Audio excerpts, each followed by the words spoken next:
Can you walk me through specifically what it was he did early on in your life to make you make a decision that led to you now calling games for him?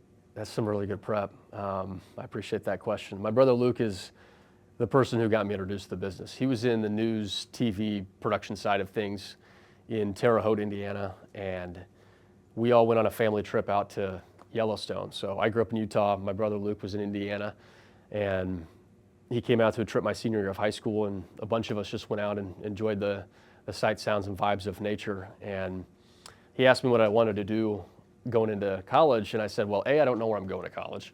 B, I thought I was going to be the next shortstop of the Yankees. That's not happening. So do you have any suggestions? And he said, well, what about sports broadcast class in school? And I looked at him dead in the face and I just said, you can do that for a career? I didn't know that was a real thing. And he said, yeah, absolutely. I have people that know somebody that knows somebody that knows somebody at Ball State. It's in Indiana, and would you want to go visit? And I said, sure, what's the harm? And so I took a visit, and I met Chris Taylor, who's the head of the SportsLink production program, and Tim Pollard, who was a department chair at that time. And talk about intimidation from earlier. That was intimidating because I was meeting two people that had built up a prestigious program and didn't know anything about me, and I had no high school experience. And so I had to just pitch what kind of a worker I was and how I would take this seriously.